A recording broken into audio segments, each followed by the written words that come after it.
తండ్రి అయినటువంటి దేవుణ్ణి ఆత్మతోనూ సత్యముతోనూ ఆయన కుమారుని ద్వారా ఆరాధించడానికి సకాలంలో చేరువచ్చిన ప్రియులు పరిశుద్ధులందరూ కూడా ప్రభు అయిన యేసుక్రీస్తు వారి నామములో మీకు శుభాలు వందనాలు తెలియజేస్తూ ఉన్నాను.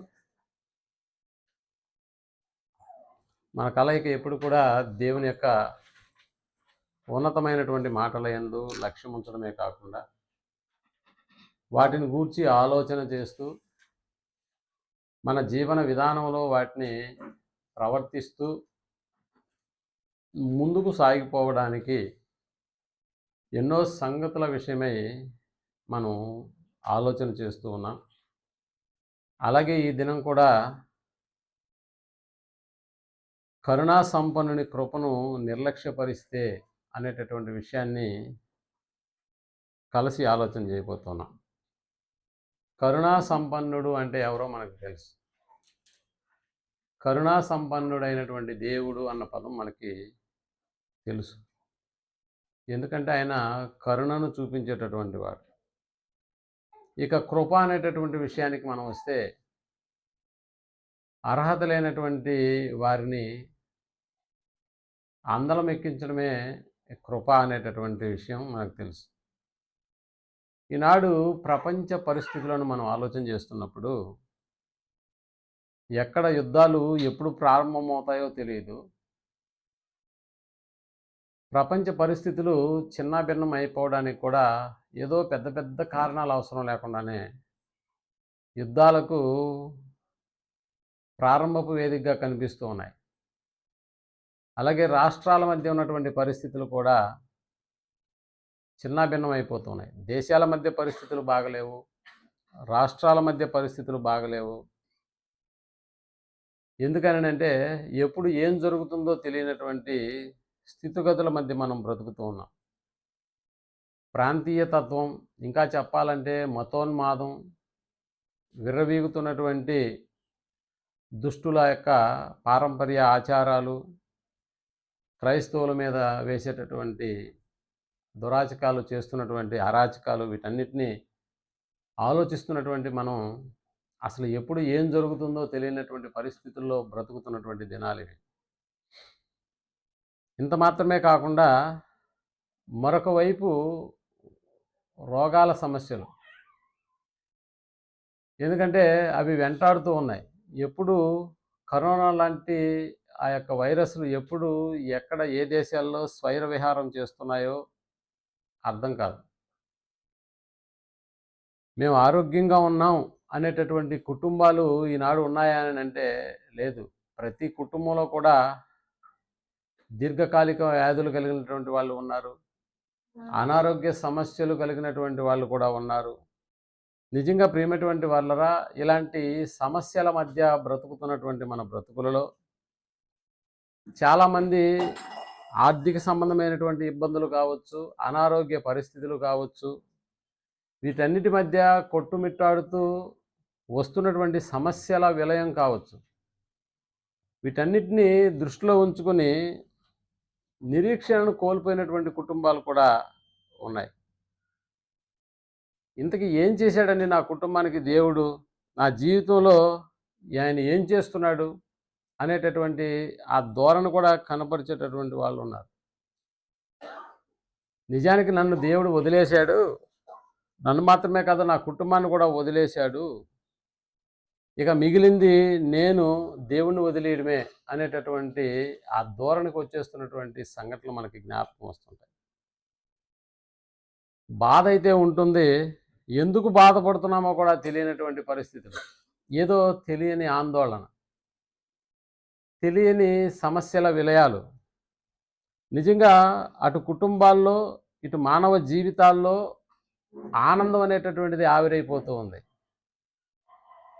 అప్పుడప్పుడు హాయిగా నవ్వుకునేటటువంటి ఆ దినాలను గురించి మనం ఆలోచన చేసినప్పుడు, ఏదో కలిసి కొంచెంసేపు నవ్వుకున్నప్పుడు, అమ్మో ఇదేంటో ఈరోజు నేను బాగా నవ్వేస్తున్నాను, కాబట్టి రేపటి నుంచి మళ్ళీ నాకు దుఃఖమే సంభవిస్తుంది అనేటటువంటి ధోరణి కూడా కలిగినటువంటి మన సంబంధ బాంధవ్యాలు.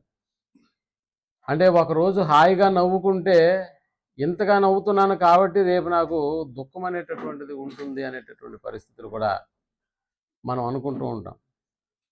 అంటే ఆనందంగా ఉంటే ఏదైనా వస్తుందేమో అని అనుకుంటే అసలు ఆనందంగా ఉండకూడదు అనేటటువంటి ఆందోళన చెందుతున్నాం. ఆనందం అనేటటువంటిదే ఉండకూడదు అని. నిజంగా మనం ఆలోచన చేస్తే ఎదిగినటువంటి పిల్లలు వాళ్ళ యొక్క వివాహాన్ని గురించినటువంటి ఆందోళన, ఆవేదన. ఇంకా నేను సెటిల్ అవ్వలేదు కాబట్టి ఇప్పుడే నాకు వివాహం చేస్తే నా పరిస్థితి ఎలా ఉంటుందో అనేటటువంటి ఆందోళన పెరిగినటువంటి యవ్వనస్తుల మధ్య. ఇటు చూస్తే ప్రపంచ పరిస్థితులు బాగలేవు. ఇటు మనం కూడా చాలా ఒత్తిళ్లకు గురైపోతూ ఉంటాం. నెల రాగానే ఈఎంఐలు గుర్తుకొస్తాయి. నెల రాగానే పచారీ కొట్టువాడి యొక్క కొట్టు జ్ఞాపకం వస్తుంది. నెల రాగానే కరెంటు బిల్లు జ్ఞాపకం వస్తుంది. నిజానికి ఇంతటి ఒత్తిళ్ల మధ్య మనుషుడు ఎప్పుడైనా దేవునిపైన ఆధారపడినటువంటి సంఘటనలు ఏమైనా ఉన్నాయని అంటే చాలా తక్కువ. ఎన్నో సమస్యల ఒత్తిడి, పనుల భారం, వీటన్నిటిని దృష్టిలో పెట్టుకొని ఎప్పుడెప్పుడు ఆదివారం వస్తుందా పోయి ఆయన సముఖంలో కూర్చొని దేవుడు ఈరోజు నాతో ఏం మాట్లాడతాడు అనేటటువంటి సంగతిని గురించి విచారించేటటువంటి వాళ్ళు చాలా తక్కువ ప్రేమటువంటి వాళ్ళు.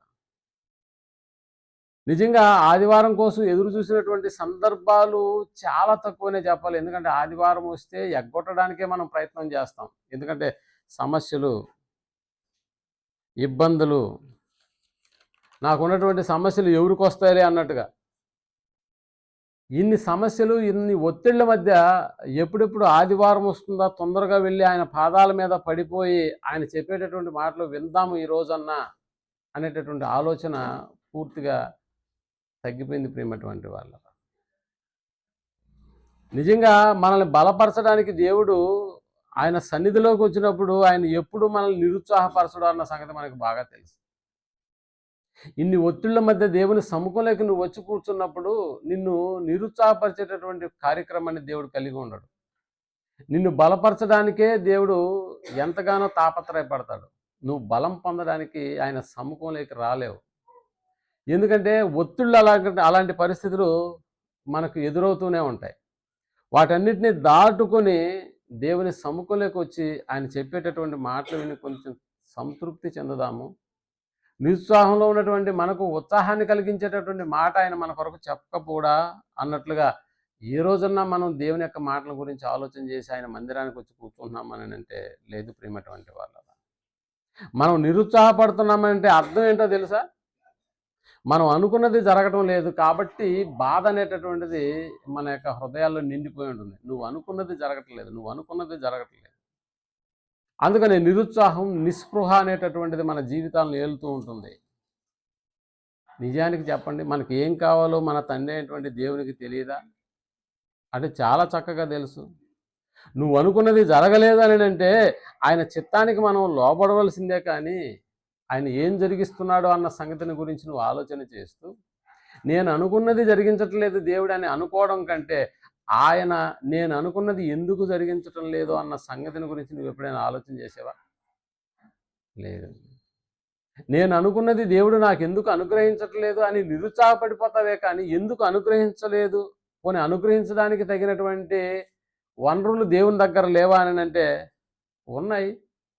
ఆయన ఇవ్వగలడు, ఆయన చేయగలడు, ఆయనకు అసాధ్యమైనది ఏదీ లేదు అన్న సంగతి కూడా నీకు తెలుసు. అయినా ఎందుకు నిరుత్సాహం, నిస్పృహలు అనేటటువంటిది?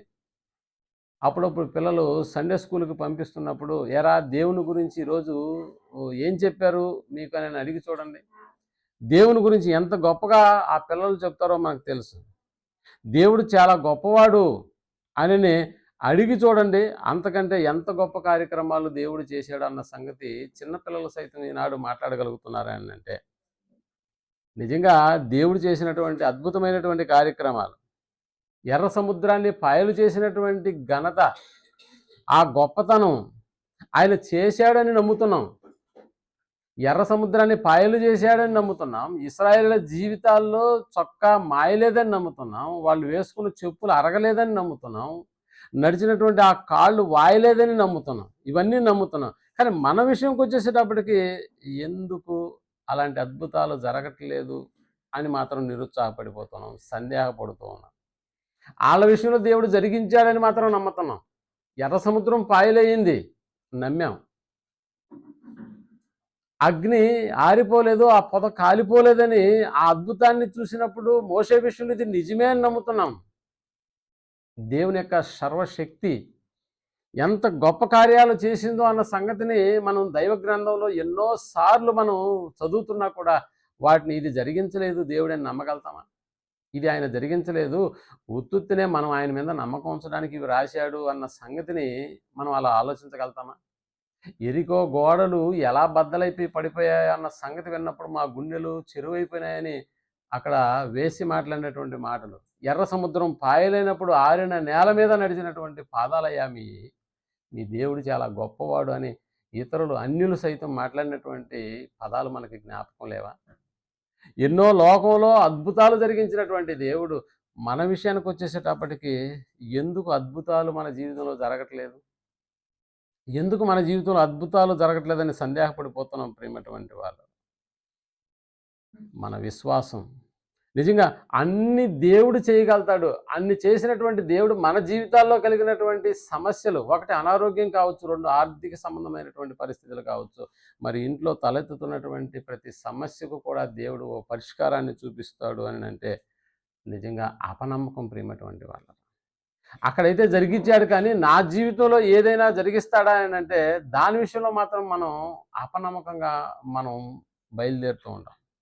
నాకెందుకు చేస్తాడులే, నాకెందుకు చేస్తాడులే, దేవుడు చేయగలడు అని నమ్ముతున్నాం కానీ నాకెందుకు చేస్తాడులే అనే దగ్గరకు వచ్చేసేటప్పటికి ఆగిపోతున్నాం. నా పట్ల ఎందుకు చేస్తాడు, నా పట్ల ఎందుకు చేస్తాడు? ఆ రోజు ఎర్ర సముద్రం అయితే పాయలు చేశాడు, ఇంకా కావాలంటే యేసుక్రీస్తుల వారైతే లోకంలోకి వచ్చి మరణించినటువంటి వారిని కూడా తిరిగి లేపాడు.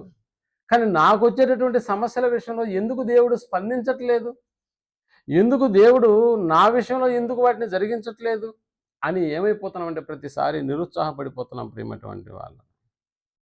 అన్ని జరిగించినటువంటి దేవుడు నా జీవితంలో వచ్చేటటువంటి వాటిని ఎందుకు చేయట్లేదని మాత్రం మనం ఆలోచన చేయట్లేదు ప్రియమైనటువంటి వాళ్ళు. దేవుడు ఏదైనా చేయగలడని నమ్ముతున్నామా? ఏదైనా చేయగలుగుతాడని నమ్ముతున్నాం. కానీ నా జీవితంకి వచ్చేసేటప్పటికి ఏది చేయలేడని మాత్రం ఎలా అనగలుగుతున్నాం? ఎలా అనగలుగుతాం? ఏది చేయలేడండి. నా జీవితంలో ఏది సంభవించినా అది ఏది చేయలేడు అనే మాటను మనం ఎందుకు నమ్ముతున్నాం? నిజంగా ప్రియమైనటువంటి వాళ్ళారా, ఆయన చేసింది మనం ఆలోచించగలిగితే విశ్వాసంలో స్థిరులుగా మనం అయిపోతాం ప్రియమైనటువంటి వాళ్ళారా. ఆయన కార్యాలను మన కుటుంబంలో మనం చూడగలగాలి, మన కుటుంబంలో మనం చూడగలగాలి. నిజంగా దేవుడు మనలను బయలుపరచడానికి ఆయన గ్రంథంలోకి వెళ్ళి ఆలోచించగలిగితే చాలా సంగతులు, చాలా సంఘటనలు మనల్ని బలపరిచే విధంగా మనకు కనిపిస్తాయి. కానీ మనం ఎప్పుడు వాటి వైపు చూడం.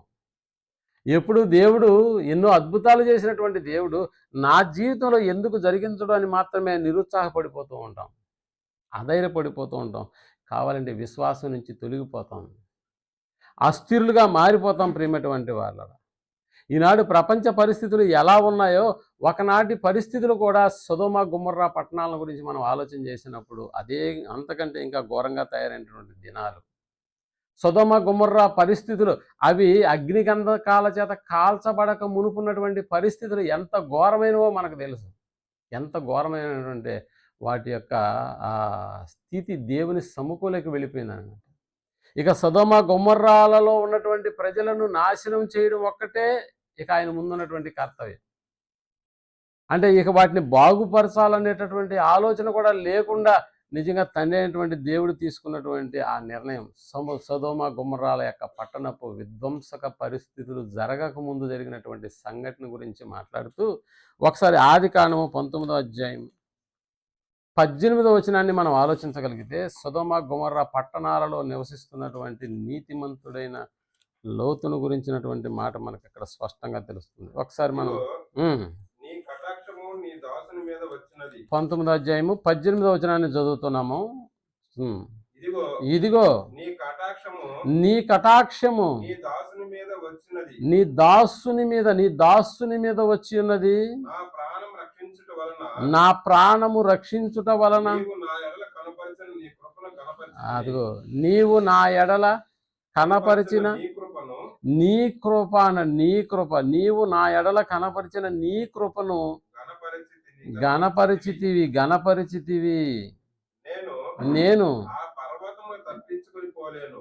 నేను ఆ పర్వతమునకు తప్పించుకొని పోలేను,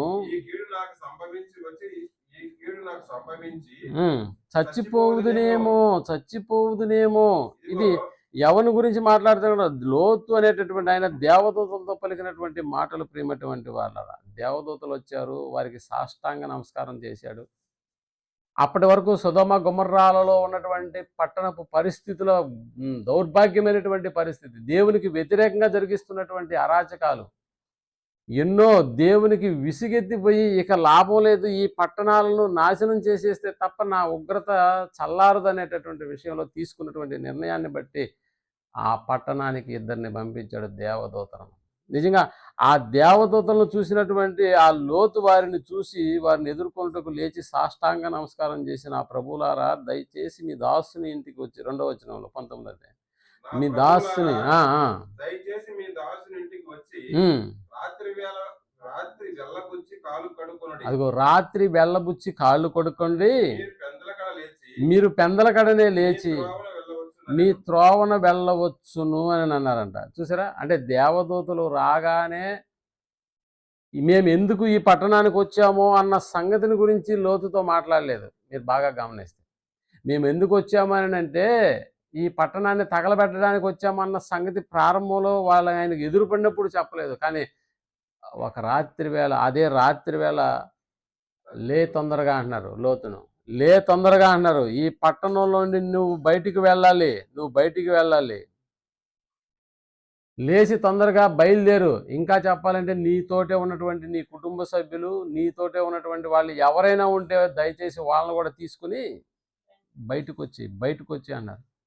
లే అని అనగానే ఏమండి, నిద్రలో ఉన్నటువంటి మనల్ని ఎవరైనా లేపి త్వరగా లేచి బయటకు వచ్చేసి వెళ్ళిపోవాలి, బాంబు పడిపోతుందని అన్నప్పుడు అసలు బాంబు ఏంది, ఇక్కడ ఎందుకు పడుతుంది ఏంటి అనేటటువంటి ప్రశ్నలు వర్షం కురిపిస్తాం మనం. కానీ ఇక్కడ దేవదూతలు వచ్చినప్పుడు లోతును నువ్వు లే, ఈ పట్టణం నుంచి మనం వెళ్ళిపోవాలన్నప్పుడు మారు మాట్లాడకుండా ప్రశ్నించలేదు ప్రియమైనటువంటి వాళ్ళ. కాబట్టి దేవదూతలు చెప్పినటువంటి ఆ పదాన్ని మనం ఆలోచించగలిగితే 11వ వచనంలో అదే అధ్యాయము, అప్పుడు వారు పిల్లలు మొదలుకొని పెద్దల వరకు ఆ ఇంటి ద్వారం దగ్గర వారికి కనుమప్పు కలుగు చేయగా వారు ద్వారము కనుగొనలేక విసిగిరి. అప్పుడు ఆ మనుషులు లోతుతో ఇక్కడ నీకు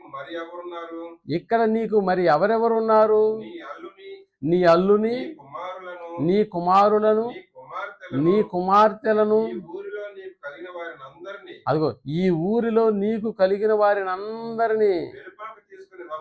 ఇప్పుడు చెప్తున్నారు అసలు విషయాన్ని. ఈ ఇంట్లో నీ అల్లుని, అంటే ఇంకా వివాహం కానటువంటి ఆ కుమార్తెలు తనకున్నా కూడా వివాహం చేసుకోవడానికి అల్లులు కూడా రెడీగా ఉన్నారు. కాబట్టి నీ అల్లులను, ఇంకా చెప్పాలంటే లోతు గారికి కుమారులు కూడా ఉన్నారా? ఉన్నారు.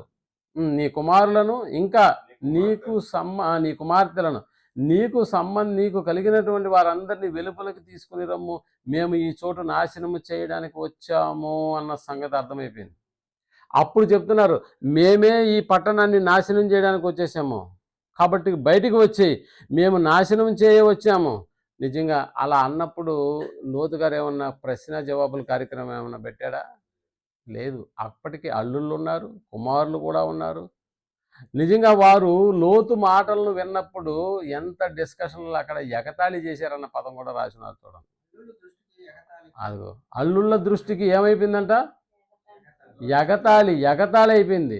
ఇప్పుడు తండ్రి మాట విన్నటువంటి కుమారులు కూడా ఇప్పుడు ఎవరి మాట వినడానికి ఇష్టపడిపోయి వారితో కలిసి తండ్రిని కూడా ఏం చేస్తున్నారంటే ఎగతాళి చేస్తున్నారు. కుమారులు కూడా వచ్చారా లోతుతో పాటు అంటే రాలేదు ప్రియమైనటువంటి వాళ్ళ.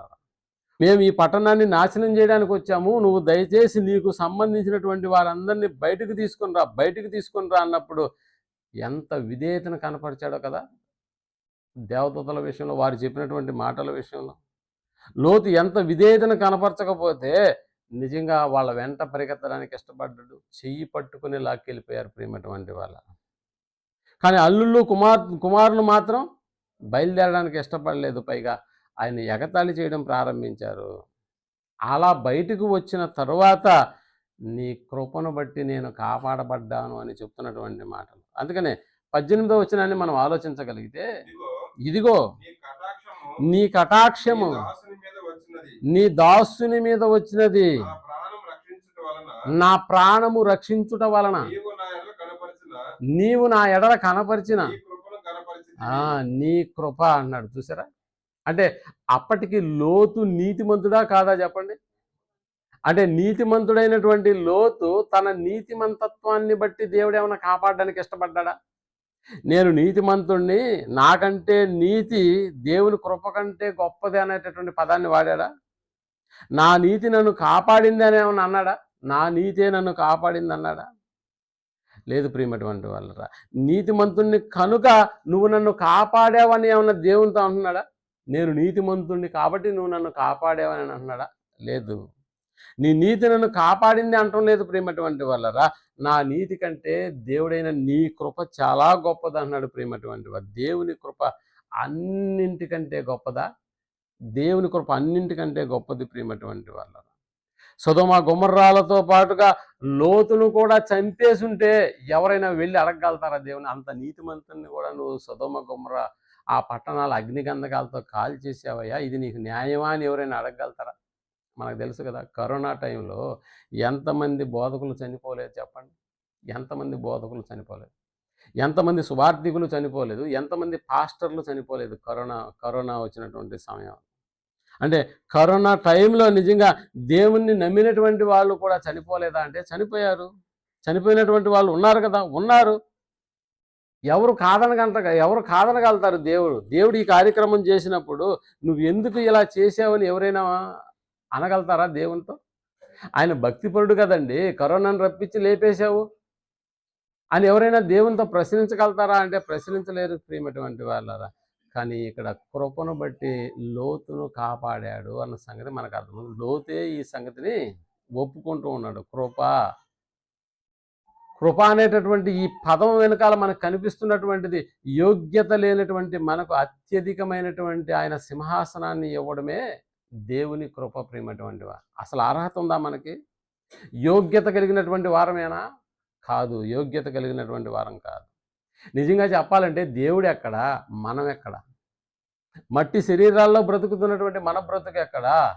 పరలోకంలో బంగారు వీధుల మధ్య తిరుగుతున్నటువంటి ఆయన ఉన్నతమైనటువంటి సింహాసనపు అర్హత పొందేటటువంటి భాగ్యాన్ని దేవుడు మనకు అనుగ్రహించబోతున్నాడని అంటే ఆయన కృప నిజంగా అన్నిటికంటే చాలా గొప్పది ప్రియమైనటువంటి వాళ్ళ.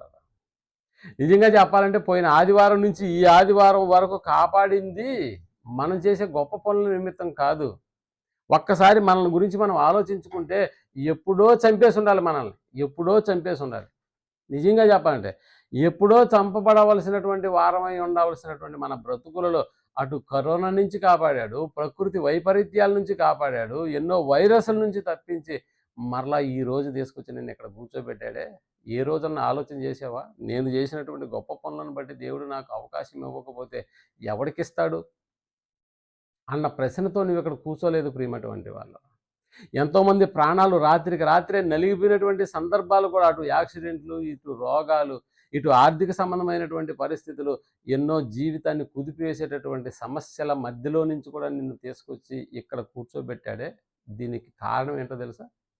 దేవుని కృప ప్రియమైనటువంటి వారు. దేవుని కృపను మించినటువంటిది ప్రపంచంలో ఏది లేదు ప్రియమైనటువంటి వాళ్ళరా. లోతు తన నీతిని మర్చిపోయి ఉన్నాడు, దేవుని యొక్క కృపను జ్ఞాపకం చేసుకుంటున్నాడు.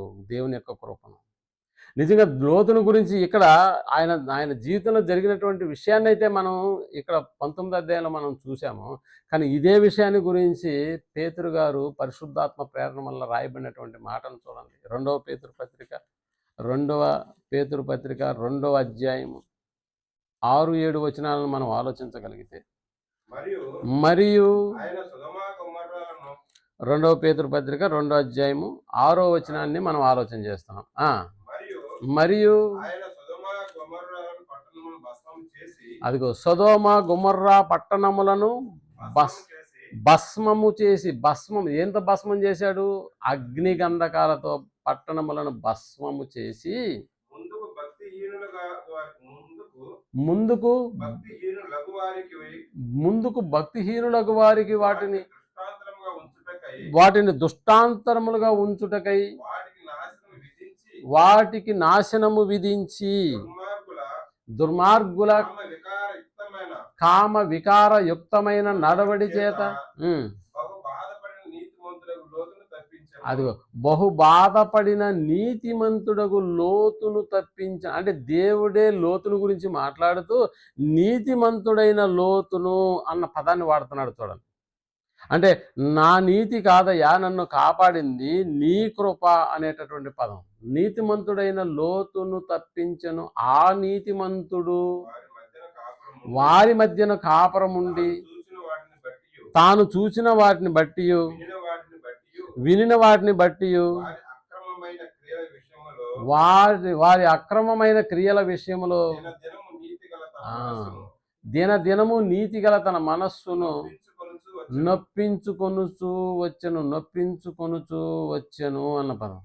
అంటే ఇంతగా నొప్పించబడుతున్నటువంటి తన జీవిత కాలంలో దేవుడు నీతిమంతుడైనటువంటి లోతును కాపాడడానికి వెనుకున్నటువంటి ఒకే ఒక కారణము ఆయన నీతిని బట్టి కాదు, కృపను, దేవుని కృప. నిజంగా లోతు ఆయన నీతిమంతుడు అయ్యున్నప్పటికీ కూడా లోతు దేన్ని బట్టి ప్రశంసిస్తున్నాడు దేవుణ్ణి అని అంటే కృపను. లోతునైతే కాపాడాడు, మరి మనల్ని దేని నుండి కాపాడతాడు దేవుడు? అక్కడ లోకపు పరిస్థితులు ఎంత దుర్భీరమైనటువంటి స్థితిలో ఉన్నా కూడా నీతిమంతుడైనటువంటి లోతును అన్న పదాన్ని బట్టి అక్కడ ఆయన నీతిమంతుడకు లోతును తప్పించాడు. నిజంగా ప్రియమైనటువంటి వాళ్ళరా, దేవుని కృప మనందరి మీద ఉంది అని చెప్పడానికి చాలా లేఖనాలే మనకు ఉపయోగపడతాయి. ఆనాడంటే సొదొమ గొమొర్రాల మధ్య ఆ యొక్క పట్టణాల మధ్య జీవిస్తున్నటువంటి లోతును కాపాడినటువంటి దేవుడు దేన్ని బట్టి లోతును కాపాడాడు అంటే ఆయన అప్పటి వరకు జరిగించిన నీతి కార్యక్రమాలను బట్టి కాదు, కానీ దేవుని మహాకృప చేతనే నేను తప్పించబడ్డానన్న పద్ధతిని లోతు గారు ప్రస్తావిస్తున్నట్టుగా మనకు అర్థమైతే, ఈనాడు దేవుని కృప మనందరి మీద, మన కుటుంబాల మీద, మన యొక్క పిల్లల మీద ఆయన కృప ఎప్పుడూ కూడా మన మీద ప్రసరింపజేస్తున్నాడన్న సంగతిని గురించి చాలా లేఖనాలు మనకి దృఢమిస్తూ ఉన్నాయి. ఒకసారి మనం ఇందాక చదువుకున్నటువంటి లేఖన భాగం ఎఫెసీయులకు రాసిన పత్రిక 2వ అధ్యాయం 1వ వచనం నుంచి మనం ఆలోచించగలిగితే, మీ అపరాధముల చేతను మీ పాపముల చేతను అదిగో మన పరిస్థితి ఎలాగుందని అంటే, ఒకప్పుడు సొదొమ గొమొర్రా పట్టణాలకు రాబోయేటటువంటి ఆ ఉగ్రత ఏదైతే ఉందో, ఆ ఉగ్రత రాకముందున్నటువంటి పరిస్థితి ఎలాగుందో మన జీవితంలో కూడా మనం అనుభవిస్తున్నటువంటి పరిస్థితి కూడా అలాగనే ఉంది. ఎందుకంటే మన పాపముల చేత, అపరాధముల చేత ఏమైపోయినాం? మనం చచ్చిపోయినటువంటి వారమైన. అంటే మనము క్రీస్తులోనికి రాకముందు మన పరిస్థితులు ఎలాగున్నాయని అంటే సొదొమ గొమొర్రాల వలె ఉన్నాయి అన్న సంగతిని మనం మర్చిపోకూడదు. మన పరిస్థితులు అంటే యేసుక్రీస్తులోనికి రాకముందు ఉన్నటువంటి పరిస్థితులు ఏమైనా గొప్పగా ఉన్నాయా? నిజంగా సొదొమ గొమొర్రాలోకి వచ్చిన తర్వాత కూడా లోతు పరిస్థితి ఎలాగుందని అంటే ఆయన నీతిమంతుడు అన్న పదం వాడాడు. అంటే సొదొమ గొమొర్రాలోకి వచ్చిన తర్వాత నీతిమంతుడు కాదు, ప్రారంభం నుంచే అతని గురించి రాస్తూ నీతిమంతుడు అన్న పదాన్ని వాడుతున్నాడు. అయితే మన పరిస్థితిని మనం ఆలోచన చేసినప్పుడు యేసుక్రీస్తులోనికి రాకముందు మన పరిస్థితి ఎలాగుంది? పాపముల చేత, అపరాధముల చేత ఏమైపోయినాము? చచ్చిపోయినటువంటి వారమై ఉన్నాము. మనం పాపములోనే ఉన్నాము. సొదొమ గొమొర్రా పట్టణాల్లోకి వచ్చినా కూడా లోతు తన నీతిని వదులుకోలేదు. ప్రియమైనటువంటి వాళ్ళరా, తన నీతిని వదులుకోలేదు. ఎందుకంటే తన చుట్టూ ఉన్నటువంటి ప్రజల పరిస్థితి ఎలాగుంది? భయంకరంగా ఉన్నారు ప్రజలు. అయినా ప్రతి దినము వారిని బట్టి నొచ్చుకుంటున్నాడే తప్ప వారితో కలిసిపోయి తను కూడా అలాంటి ఒక దుస్తరమైనటువంటి క్రియలలో పొందలేదు. మరి ఇక్కడ మనం పాపంలోనే ఉన్నాము, మనలో నీతి కూడా ఉందా అంటే లేదు. ఒకప్పుడు లోతులైతే నీతి ఉంది, నీతిమంతుడైనటువంటి లోతును కూడా దేవుడు కాపాడాడు అనడానికి కూడా పోనీలేండి అతను నీతిమంతుడు కదా కాపాడాడులే అని అనుకుంటే, అలా నేను కాపాడబడలేదు అంటున్నాడు లోతు గారు. మరి ఎలా కాపాడబడ్డావు? దేవుని కృపచేత అన్నాడు. దేవుని కృపచేత అన్నాడు. నీతిగా నిజంగా ఆ రోజుల్లో లోతైన నీతిగా ఉన్నాడేమో, కానీ మనలో మాత్రం ఏమి లేదు, ఆ నీతి అనేటటువంటిదే లేదు. అయినా దేవుడు మనల్ని పాపంలో నుండి బయటకు తీసుకురావడం అనేటటువంటి కార్యక్రమం చేశాడా? పాపంలో నుండి ఒకప్పుడు లోతునైతే ఒక ప్రదేశం నుంచి మరొక ప్రదేశానికి తీసుకురావడం అనేటటువంటి కార్యక్రమం జరిగించాడు. ఒక ప్రాంతం నుంచి మరొక ప్రాంతానికి తీసుకుపోవడం ఈజీయా? అసలు పాపంలో నుండే ఒకరిని బయటికి తీసుకురావడం ఈజీయా? పాపంలో నుంచి తీసుకురావడమే ఈజీ అంటారా? ఇది చాలా కష్టమైన కార్యక్రమం ప్రియమైనటువంటి వారు. ఒక ప్రదేశాన్ని నుంచి మరొక ప్రదేశానికి తీసుకెళ్ళడం అనేది చాలా ఈజీ. ఎందుకు ఆడు రాడన్నా కూడా కాళ్ళు చేతులు కట్టేసి వెళ్ళిపోతామా? వెళ్ళిపోతాం. లోతు కూడా అంతే. ఇంకా పోదాంలే, ఇంకా ఆళ్ళని పిలుద్దాం, వెళ్ళిపిద్దాం అనుకునేటప్పటికి చేయి పట్టుకొని లాక్కెళ్ళిపోయారా దేవదూతలు? తీసుకెళ్ళిపోయారు, అవతలకి తీసుకెళ్ళిపోయారు. నిజంగా మనం ఈనాడు పాపంలో నుండి బయటకు తీసుకురావడం అనేటటువంటిది చాలా కష్టమైనటువంటి కార్యక్రమం ప్రియమైనటువంటి వాళ్ళ. అందుకనే 4వ వచనాన్ని మనం ఆలోచించగలిగితే ఎఫెసీయులకు రాసిన పత్రిక 3వ వచనం చదువుదాం. శరీరము యొక్కయు వారితో కలిసి మనమందరమును శరీరము యొక్కయు మనస్సు యొక్కయు కోరికలను నెరవేర్చుకొనుచు మన శరీర ఆశలను అనుసరించి మునుపు ప్రవర్తించుచు కడమ వారి వలనే కడమ వారి వలె స్వభావ సిద్ధముగా దైవోగ్రతకు పాత్రులమై ఉంటుంది. దైవోగ్రతకు సొదొమ గొమొర్రాలలో ఉన్న పరిస్థితి మనం యేసుక్రీస్తులోనికి రాకముందున్నటువంటి పరిస్థితి రెండు సేమ్గా ఉన్నాయా లేదా?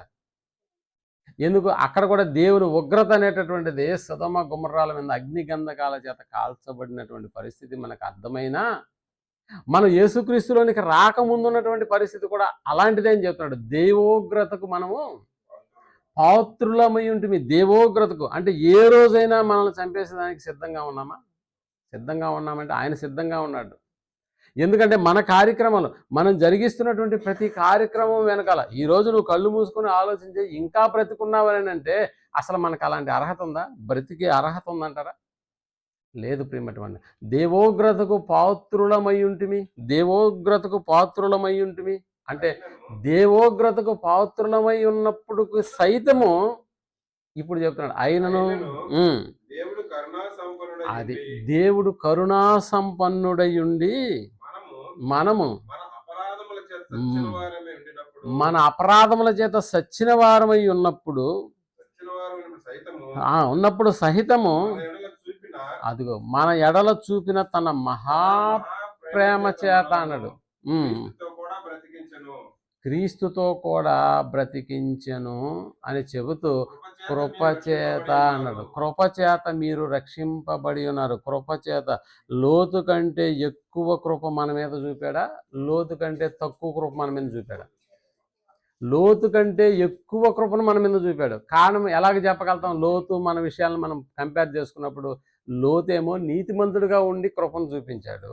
కానీ మన విషయంకి వచ్చేసేటప్పటికి పాపములు దైవోగ్రతకు పాత్రులమై ఉన్నప్పుడు ఇప్పుడు చూడండి ఎవరి మీద ఎంత కృపను దేవుడు కనపరిచాడు. అందుకనే మహాప్రేమ అన్నాడు. మామూలు ప్రేమ కాదు, మహాప్రేమ చేత మనలను ఏం చేశాడంట? క్రీస్తుతో కూడా బ్రతికించెను. కృపచేతనే అదిగో కృపచేతనే రక్షింపబడి ఉన్నారు. కృపచేతనే మీరు విశ్వాసము ద్వారా కృపచేతనే రక్షించబడి ఉన్నారు. 8వ వచనం కూడా మనం ఆలోచించగలిగితే మీరు విశ్వాసము ద్వారా కృపచేతనే రక్షింపబడి ఉన్నారు. కృపచేతనే రక్షింపబడి ఉన్నారు. ఇది మీ వలన కలిగినటువంటిది కాదు, దేవుని వరమే అన్నాడు. నిజంగా ప్రియమైనటువంటి వాళ్ళరా, నీతి కాపాడబడలేదు కానీ కృప మనలను చంపడానికి కాదు, కానీ మనం జీవించడానికి నిలువెత్తు సాక్ష్యం దేవుని కృప అన్న సంగతి మనకు అర్థం అవ్వాలి. అయితే ప్రేమను బట్టి తన కృప ద్వారా పాపము నుండి బయటకు తీసుకొస్తున్నాడు. పాపము నుండి బయటకు తీసుకొస్తున్నాడు. నిజంగా ఒక సొదొమ గొమొర్రాల పట్టణాల నుంచి బయటకు తీసుకురావడం పెద్ద సమస్య కాదు ప్రియమైనటువంటి వాళ్ళరా, పెద్ద సమస్య కాదు. కానీ పాపంలో నుండి బయటకు తీసుకొని రావడానికి ఎంత పెద్ద కార్యక్రమాన్ని చేశాడో అర్థమవుతుందా నీకు? ఒక వ్యక్తిని పాపంలో నుండి బయటకు తీసుకురావడానికి ఎంత పెద్ద నెట్వర్క్ పనిచేసిందో కదా దేవుని విషయంలో. దేవుడు మన విషయంలో ఇంత మహాకృప అనేటటువంటి పదాన్ని వాడుతూ ప్రేమ చేత మనలను క్రీస్తుతో కూడా బ్రతికించను అంటే పాపములో నుండి ఒకరిని బయటికి తీసుకురావడానికి దేవుడు ఎంత కట్టుదిట్టమైనటువంటి ఏర్పాట్లు చేశాడో నీకు అర్థం. సొదొమ గొమొర్రాలో నుంచి పక్కకు తీసుకురావడం పెద్ద సమస్య కాదు ప్రియమైనటువంటి వాళ్ళు, అసలు సమస్యే కాదు అది. కానీ ఒకరిని పాపంలో నుంచి బయటకు తీసుకురావాలి, పాపంలో నుంచి బయటకు తీసుకురావాలి. అందుకనే క్రీస్తు ప్రేమను బట్టి తన కృప ద్వారా పాపము నుండి బయటకు తీసుకొస్తున్నాడు. ప్రియమైనటువంటి పాపముల నుండి బయటకు తీసుకురావడానికి యేసుక్రీస్తు అనేటటువంటి ఆయన పరలోకము నుండి భూమి మీదకు పంపించాడు. పరలోకం నుంచి భూమి మీదకు పంపించాడు.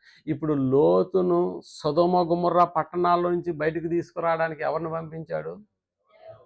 దేవదూతలను పంపించాడు. ఇప్పుడు పాపములో ఉన్నటువంటి మగ్గిపోతున్నటువంటి మనలను బయటికి తీసుకురావడానికి ఎవరిని పంపిస్తున్నాడు? ఇప్పుడు యేసుక్రీస్తుల వారిని పరలోకం నుండి పంపిస్తున్నాడు. ప్రియమైనటువంటి పరలోకం నుండి పంపిస్తున్నాడు. అంటే లోకానికి పాపమే ఒక పెద్ద సమస్య. ప్రియమైనటువంటి వాళ్ళ మనం అనుకుంటూ ఉంటాం, నాకున్నటువంటి సమస్యలు ఎవరికి రాకూడదు అనుకుంటూ ఉంటాం. నాకున్నటువంటి ఆర్థిక సంబంధమైన పరిస్థితులు ఎవరికి రాకూడదు అని అనుకుంటాం. నువ్వు చిన్న చిన్న సమస్యలను దృష్టిలో పెట్టుకొని పెద్ద సమస్యను పక్కన పెట్టేస్తావు. ఏంటి ఆ పెద్ద సమస్య? పాపం అనేటటువంటిది పెద్ద సమస్య. ప్రియమైనటువంటి వాళ్ళ పాపం అనేటటువంటిది పెద్ద సమస్యగా నీకు అస్సలు కనిపించట్లేదు కదా, అస్సలు అనిపించట్లేదు. పాపం అనేది అది ఏముందండి, జస్ట్ ఆఫ్టర్ ఆల్ కదా అని నేను అనుకుంటున్నాను. ఆఫ్టర్ ఆల్ నీకున్న సమస్యను నువ్వు ఎప్పుడైనా ఆఫ్టర్ ఆల్ అని నువ్వు గమనించావా? దానికంటే ముందు నాకు ఒక పెద్ద సమస్య ఉంది. ఆ సమస్య మనకు తెలుసు కదా, ఊచ చెయ్య పక్షివాయు గలవాన్ని యేసు ప్రభుల వారి మధ్యకు దించినప్పుడు ఆయన అన్నటువంటి ఒక మాట ఏంటో మీకు చాలా జ్ఞాపకం రావాలి. నీ పాపములు. ఎందుకు ఆ పదాన్ని వాడాడు? ఎందుకు ఆ పదాన్ని? నేను పాపులను పిలవచ్చితిని కానీ నీతిమంతులను పిలవరాలేదు. కాబట్టి యేసు ప్రభువు వారి కళ్ళకు కనిపిస్తున్నటువంటి ప్రతి మనుష్యుడు పాపే. ప్రియమైనటువంటి వారా, అంటే లోకానికి పెద్ద సమస్య పాపము. అందుకనే యేసుక్రీస్తుల వారు పాపాన్ని తీసివేయడానికి వచ్చాడు, పాపిని ప్రేమిస్తూ ఉన్నాడు కాబట్టి. అందుకని పక్షవాయువు కలిగినటువంటి వానికి నీ పరుపెత్తుకుని నడవమని చెప్పడం చాలా ఈజీ, చాలా ఈజీ. అలా చెప్పేస్తే ఆడు నడుచుకుంటూ వెళ్ళిపోతాడు, అది వేరే సమస్య. కానీ ఇక్కడ వాడిని ఇంకా పట్టి పీడిస్తున్నటువంటిది ఏంటంటే పాపం అనేటటువంటి సమస్య. పాపం అనే సమస్య అనేటటువంటిది మన జీవితాల్లో చాలా చిన్నదిగా కనిపిస్తుంది కాబట్టి దాని గురించి అస్సలు నువ్వు పట్టించుకోవట్లేదు. కానీ నీకు వచ్చినటువంటి సమస్యలే పెద్దవి అనుకుంటూ ఉన్నావు. ఏంటి ఆ సమస్యలు? అనారోగ్య సమస్య నీ దృష్టిలో ఎంత పెద్దదో తెలుసా? చాలా పెద్దది అనుకుంటున్నావు, చాలా పెద్దదని అనుకుంటున్నావు. ఆర్థిక సంబంధమైనటువంటి పరిస్థితులు, ఇది చాలా పెద్ద సమస్య అనుకుంటున్నావు. దేవుడు నన్ను పట్టించుకోవట్లేదని అంటున్నావు, దేవుడు నన్ను పట్టించుకోవట్లేదని అంటున్నావు. అందుకని ప్రియమైనటువంటి వాళ్ళరా, పాపం అనేటటువంటి ఆ సమస్య నుండి దేవుడు నిన్ను ఎలా బయట వేసాడో నీకు అర్థమవుతుందా? ఎప్పుడైనా దాని గురించి మనం ఆలోచిస్తే కదా మనకు అర్థమవుతుంది. మన ఆలోచనలోకి వచ్చేటివన్నీ కూడా చిన్న చిన్న సమస్యలు, చిన్న వీటికే పెద్ద సమస్య అయిపోతున్నట్టుగా జీవితాన్ని కూడా ఏం చేసుకుంటున్నారు చాలామంది? అర్ధాంతరంగా ముగించేసుకుంటున్నారు. ప్రియమైనటువంటి ఇది నీకు అసలు సమస్యేనా? అసలు సమస్యే కానటువంటి వాడిని అపవాది ఏం చేస్తుంది? ఇదే నీకు పెద్ద సమస్య కాబట్టి నువ్వు వెంటనే ఏమైపోవాలి? చచ్చిపోవాలి అనేటటువంటి నిర్ధారణలోకి వచ్చేస్తుంది. అసలు పెద్ద సమస్యను గురించి వాడిని ఆలోచనలో కూడా రానియకుండా అది చాలా చిన్న సమస్య అనుకుంటున్నావు. అది చాలా చిన్న సమస్య అనుకునేలాగా వాడు నీ జీవితాన్ని ఏం చేస్తున్నాడు? ట్రీట్ చేస్తున్నాడు. ఇది చాలా చిన్నది. పాపం అనేటటువంటి చాలా చిన్నది. ఎవరు పాపం చేయట్లేదు చెప్పు అని అంటాడు మళ్ళా కావాలంటే. కానీ నీ ముందున్నటువంటి సమస్య నీకు పెద్ద సమస్యగా చిత్రీకరిస్తూ ఉన్నాడు. ప్రియమైనటువంటి వాళ్ళ అందుకనే నువ్వు చనిపో అన్నాడు. నువ్వు చనిపో. అందుకని ప్రియమైనటువంటి వాళ్ళరా, ఇక్కడ పరలోకం నుండి యేసుక్రీస్తుల వారిని పంపించాడు. దేనికో తెలుసా? పాపం అనేటటువంటి దాన్ని, ఆ పెద్ద సమస్యకు సమాధానం యేసుక్రీస్తుల వారు. కాబట్టి ఆ సమాధానాన్ని నీకు ఇవ్వడానికి, ఆ పాపం అనేటటువంటి పెద్ద సమస్యని నిన్ను తీసివేయడానికి ఒకనాడు సొదొమ గొమొర్రాలలో నీతిమంతుడైనటువంటి లోతును తప్పించడానికి దేవదూతలను ఎలా పంపించాడో, ఈనాడు పాపం అనేటటువంటి సమస్యలో లోకంలో బ్రతుకుతున్న మనల్ని ఆ పాపం నుండి బయటకు వేయడానికే స్వయాన తన సొంత కుమారుని లోకానికి పంపించాడన్న పదం రాశాడు. ఒకసారి మనం రోమీలకు రాసిన పత్రిక 8వ అధ్యాయం 32వ వచనాన్ని మనం ఆలోచించగలిగితే, 8వ అధ్యాయము 32వ వచనాన్ని మనం ఆలోచించగలిగితే, తన సొంత కుమారుణ్ణి ఆమెదే త్రిత్వత్వం అనేటటువంటి దాంట్లో చాలామంది యేసుక్రీస్తు, తండ్రి అయిన దేవుడు, పరిశుద్ధ ముగ్గురు ఒకరేని కలిపి కొడుతూ ఉంటారు. కానీ ఈ పదాన్ని చదివినప్పుడు మీకు జ్ఞాపకం రావాలి, దేవునికి సొంత కుమారుడు ఉన్నాడు అన్న సంగతి పరిశుద్ధాత్మ ప్రేరణ వల్ల దేవుడు రాయించాడు. అందుకనే ఇక్కడ 32వ వచనంలో ఆయన వాడుతున్నటువంటి పదం ఏంటో తెలుసా? తన సొంత కుమారుని అనుగ్రహించుటకు వెనుక తీయక అన్నాడు. సొంత అంటే యేసుక్రీస్తుల వారు తండ్రి అయినటువంటి దేవునికి ఏమవుతాడంట? కుమారుడు కాదు, సొంత కుమారుడు అన్న పదం రాశాడు. సొంత కుమారుడు అని అందరూ నమ్ముతారు, కానీ సొంత కుమారుడు అన్న పదాన్ని ఎందుకు రాయించాలి? చాలామంది కుమారుడే దేవుడు అన్నారు, దేవుడే కుమారుడు అన్నారు. అలా కాదు, దేవుడు రాసినటువంటి ప్రతి లేఖనం చాలా స్పష్టంగా మనకి వివరణిస్తుంది ప్రియమైనటువంటి. అందుకనే తన సొంత కుమారుని అనుగ్రహించుటకు వెనుక తీయక మన అందరి కొరకు ఆయనను అప్పగించిన వాడు ఆయనతో పాటు సమస్తమును మనకెందుకు అనుగ్రహింపడు అన్నాడు. తన సొంత కుమారుణ్ణే మన కొరకు ఇచ్చినటువంటి ఆయన సమస్తమును మనకెందుకు అనుగ్రహించడు అంటే, దేవుడేమో గొప్పవాడని నమ్ముతున్నావు, కానీ మనకు వచ్చేటటువంటి చిన్న చిన్న సమస్యలను ఆయన తీర్చలేడు అనుకుంటున్నాడు. ఆయన తీర్చలేడు.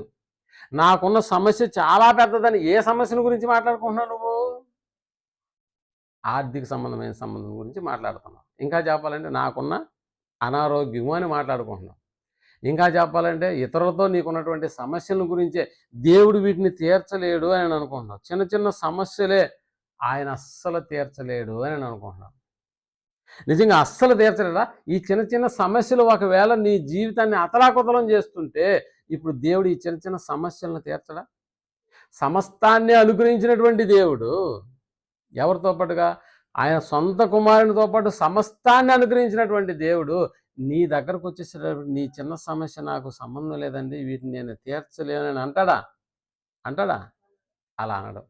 మీకు ఇంకొక ఉదాహరణ చెప్తాను. ధీరుభాయ్ అంబానీ లేకపోతే అనిల్ అంబానీ దగ్గరికి వెళ్ళి ఏమంటే 10 రూపాయలు ఉంటే ఇస్తారా అని అడిగి చూడండి. అయినా మీ దగ్గర 10 రూపాయలు ఉంటాయో ఉండవో అని అడుగుతున్నాను అని అన్నాం అనుకో, పరిస్థితి ఎలా ఉంటుందో చెప్పండి. నవ్వుతాడా లేదా? హక్కుని నవ్వేస్తాడు. అలాగే దేవుని దగ్గరకు వచ్చి నువ్వేం అడుగుతున్నావో తెలుసా? అయ్యా నువ్వు ఇది చేస్తావో లేదో అన్నట్లుగా నువ్వేం అడుగుతున్నావో తెలుసా? నువ్వు చేయలేవులే ఇలాంటి పదజాలను నువ్వు ఎప్పుడైనా వాడుతున్నావేమో. అంటే మన ఆలోచన, మనం నిరుత్సాహపడిపోతున్నాం, నీరసపడిపోతున్నాం. ఇది దేవుడు చేయలేడు. నాకున్న సమస్యను దేవుడు తీర్చలేడు. కానీ సమస్తాన్ని చేయగలుగుతాడని నమ్ముతున్నావు. కానీ నీ దగ్గరకు వచ్చేసేటప్పటికి ఏమైపోతున్నావు?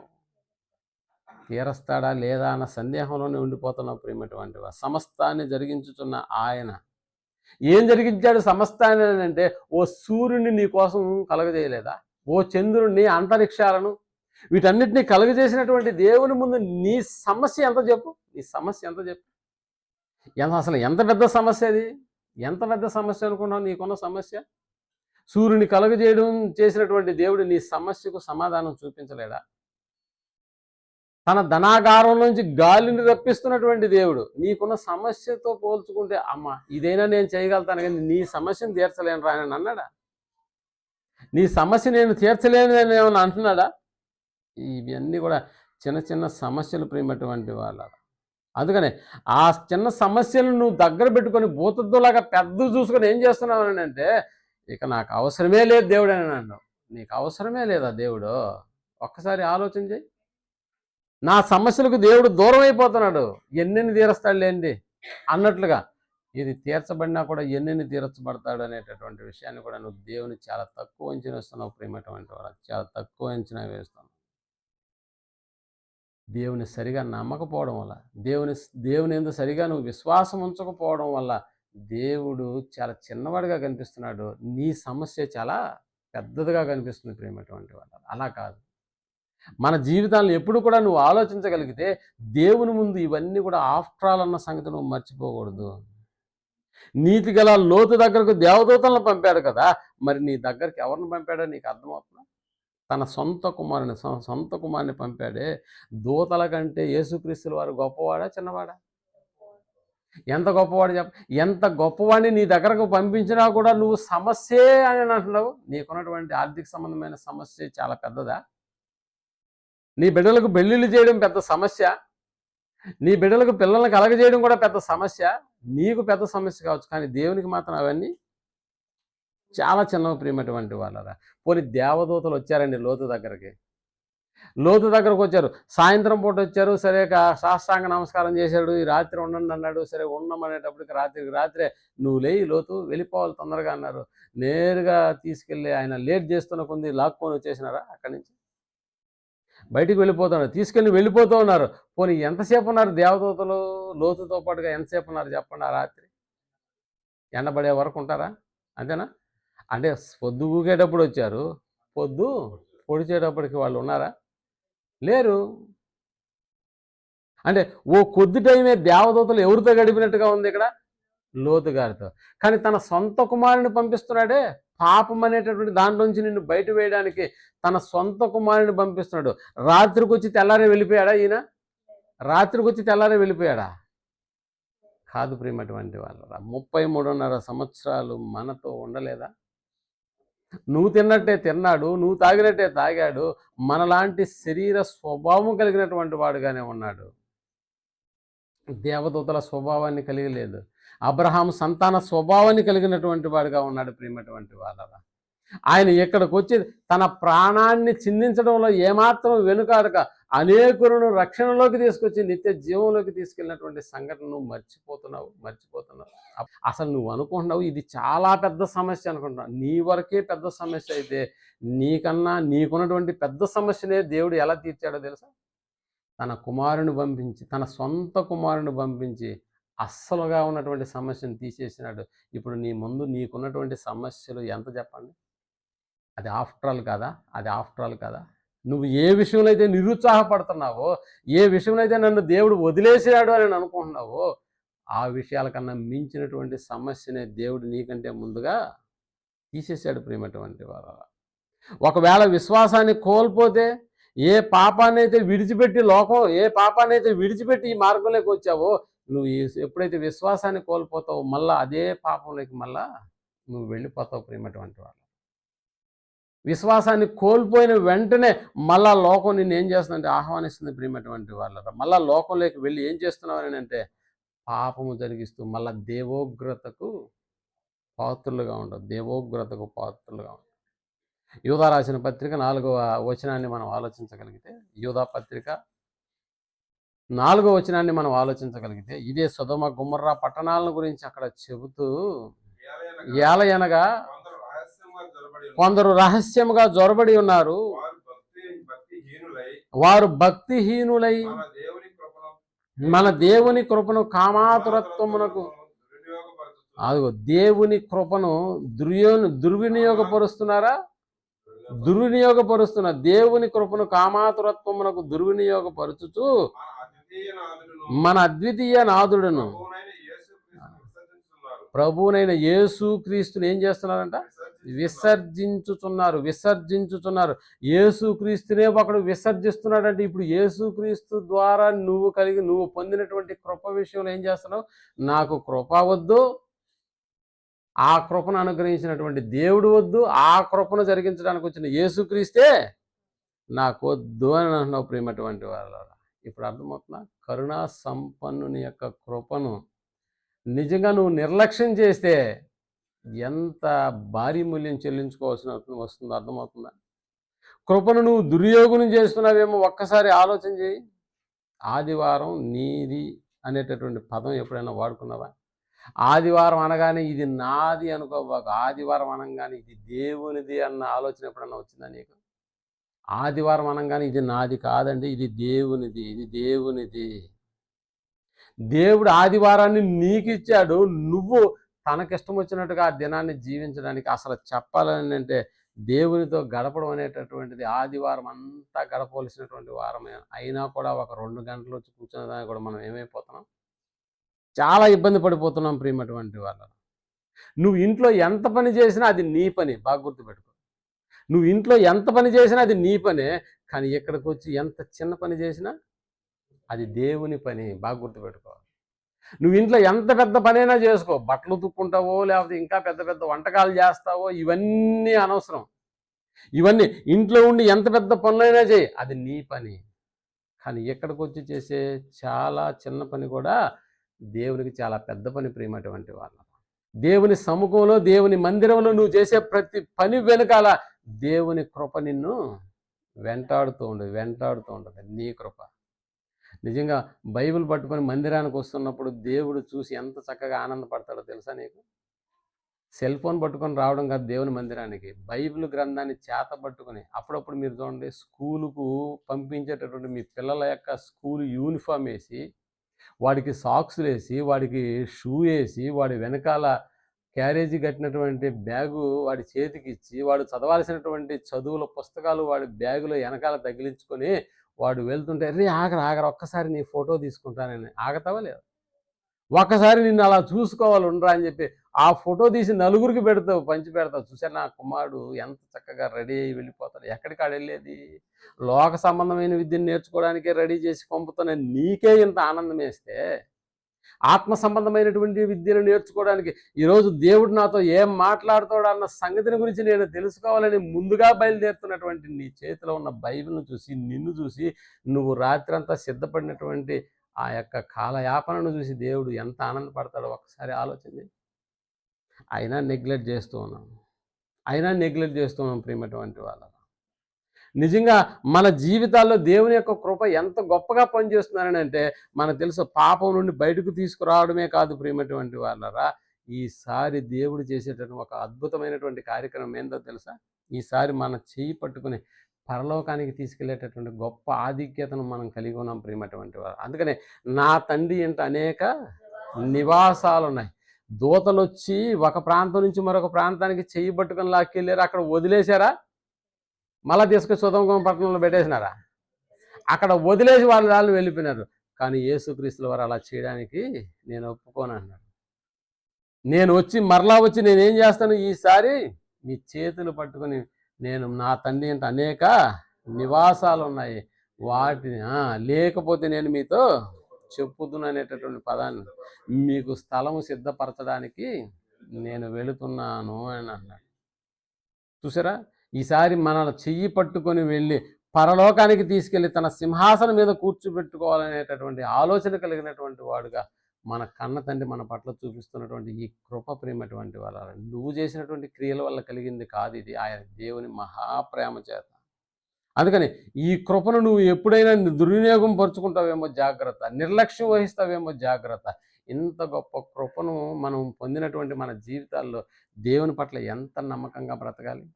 ఎన్ని కార్యక్రమాలు ఉన్నా కూడా దేవునికి ప్రథమ స్థానాన్ని ఇవ్వాలో నువ్వు ఆలోచన చేసేవా ఎప్పుడన్నా? అందుకని ఇంత గొప్ప రక్షణను అన్న పదాన్ని వాడుతున్నాడు చూడండి, 2వ అధ్యాయం 3వ వచనం. ఇంత గొప్ప రక్షణను మనం నిర్లక్ష్యము చేసిన ఎడలా అన్నాడు. ఇప్పుడు అర్థమవుతుంది. ఇంత గొప్ప రక్షణ నువ్వు నీతిమంతుడు అని నీకు కలిగించేసినటువంటి రక్షణ కాదు ఇది. మనము పాపముల చేత, అపరాధముల చేత చచ్చిపోయినటువంటి వారమే ఉన్నప్పుడు సైతము దేవుడు తన ప్రేమ చేత, తన కృప చేత మనల్ని ఏం చేశాడంట? మరలా బ్రతికించాడు. నేడు పాపం అనేటటువంటిది లోకంలో పెద్ద సమస్య ప్రియమైనటువంటి వాళ్ళ. ఆ సమస్యలో నుండి నిన్ను బయటికి తీసుకురావడానికి మాత్రమే యేసుక్రీస్తుల వారిని ఈ లోకానికి పంపించాడు. ఆయన మన కొరకు తన ప్రాణాన్ని ఇచ్చాడు, రక్తాన్ని చిందించాడు. అలాంటి రక్తం ముందు విశ్వాసం ఉంచినటువంటి నువ్వు నేను ఎలాగుండాలని అంటే, ఈ కృప అనేటటువంటి దాన్ని ఉచితంగా మనం పొందాము. అసలు అర్హత లేదు మనకి, అయినా మనల్ని అందలం ఎక్కించడానికి తండ్రి అయిన దేవుడు మన పట్ల ఇంకా ఆయనకు వ్యతిరేకంగా జీవిస్తున్నా కూడా, ఆయనకు వ్యతిరేకంగా మన యొక్క జీవన విధాన శైలి కూడా మనం మార్చుకునేటువంటి పరిస్థితుల్లో కూడా దేవుడు తన కరుణా సంపన్నం బట్టి, మన ఎడల కృప చూపినటువంటి ఆ కార్యక్రమాన్ని బట్టి మనకి ఇంకా అవకాశం ఇస్తున్నాడు. ఆ అవకాశాన్ని నువ్వు నిర్లక్ష్యం చేస్తున్నావు ఒక్కసారి ఆలోచించి. అందుకనే చెప్తున్నాడు, ఇంత గొప్ప రక్షణను నిర్లక్ష్యము చేసిన ఎడల ఎలాగూ తప్పించుకుంటావు. అందుకనే ఆ కృపను సద్వినియోగం చేసుకునేటటువంటి వారంగా పరలోక ప్రయాణానికి మనం ఎప్పుడు కూడా సిద్ధపడాలి ప్రియమైనటువంటి వాళ్ళ. ఆ కృపను కలిగినటువంటి వారమై దేవుని యొక్క వాక్యముతో ప్రతి దినము అభివృద్ధిని సాధిస్తూ ఆత్మీయ సంగతుల పట్ల అవగాహన కలిగేటట్లుగా మన యొక్క సహవాసంలో దేవుని పనుల్లో మనందరి యొక్క ఆత్మీయ స్థితిని మనం ఎప్పటికప్పుడు మెరుగుపరుచుకుంటూ దేవుని ఉన్నతమైనటువంటి ఆ కృపకు మనం ఇంకా పాత్రులమై ఆ రాబోయేటటువంటి ఉన్నతమైనటువంటి లోకాన్ని మనం సంపాదించుకునే విధంగా నేడు మనలో ఉన్నటువంటి ఆ విశ్వాసాన్ని మనం కలిగి దేవుని కృపకు మనం అందరము పాత్రులం అవ్వాలని కోరుకుంటూ ఈ కొద్ది మాటలను మన హృదయాల్లో నిలిచి ఉండులాగున దేవుని కృపను మనం తృణీకరించకుండా ఉండేటటువంటి పరిస్థితుల్లో మనం ఆ కృపను నిజంగా సద్వినియోగం పరుచుకునేటటువంటి బిడ్డలుగా ఈ లోకమందు మనం ఉండి ఆ దేవుని మహాకృపకు పాత్రులై రాబోయేటటువంటి ఆ ఉన్నతమైనటువంటి లోకాన్ని స్వతంత్రించుకోవాలని కోరుకుంటూ ఈ మాటలు ముగిస్తున్నాను. ప్రార్థన చేసుకున్నాం. ప్రేమ కలిగినటువంటి మా గొప్ప తండ్రి, మీ మహాకృప మా జీవితాల్లో నానా ఈ మార్గంలోనికి రాకముందు మీ మహా ఉగ్రతకు లోనేటువంటి మా జీవితాలను సహితం మీరు సహించారు. కారణం మా నీతిని బట్టి కాదు, కానీ మీ కృపచేతనే మేము రక్షించబడి ఉన్నాము. అది మా వలన కలిగినటువంటిది కాదు, మీ మహాకృప వల్లనే మాకు మీరు అందజేశారనేటటువంటి ఆ యొక్క విధానంలో మా జీవితాలను ఎప్పటికప్పుడు మెరుగుపరుచుకునేటటువంటి ఆ యొక్క కార్యక్రమాన్ని ప్రతి దినము మమ్మల్ని మేము హెచ్చరించుకోవడానికి మీరు కలిగిస్తున్నటువంటి ప్రతి అవకాశాన్ని బట్టి వినుచున్నటువంటి ప్రతి మాట మా హృదయాలపైన రాసుకొని మా జీవితాల్లో వాటిని ప్రదర్శించి మీకు ఆనందాన్ని కలిగించేటటువంటి బిడ్డలంగా కృపను మేము దుర్వినియోగపరుచుకునేటటువంటి వారం కాకుండా ఆ కృపను సద్వినియోగం పరుచుకొని ఇంత గొప్ప రక్షణను నిర్లక్ష్యపరచకుండా, నిర్లక్ష్యానికి ఎంత పెద్ద భారీ మూల్యమో మాకు తెలుసు. ఆరని అగ్ని మా కోసం ఎదురు చూస్తుంది. కృపను సద్వినియోగం చేసుకుని నిత్య జీవితానికి వారసులయ్యేటటువంటి భాగ్యాన్ని మాకును దయచేయమని కోరుకుంటూ ఈ ప్రార్థనను మా రక్షకుడును మీ ప్రియకుమారుడైనటువంటి యేసుక్రీస్తుల వారి నామంలో ప్రార్థించి అడిగి వేడుకొనుచున్నాం తండ్రి. ఆమేన్.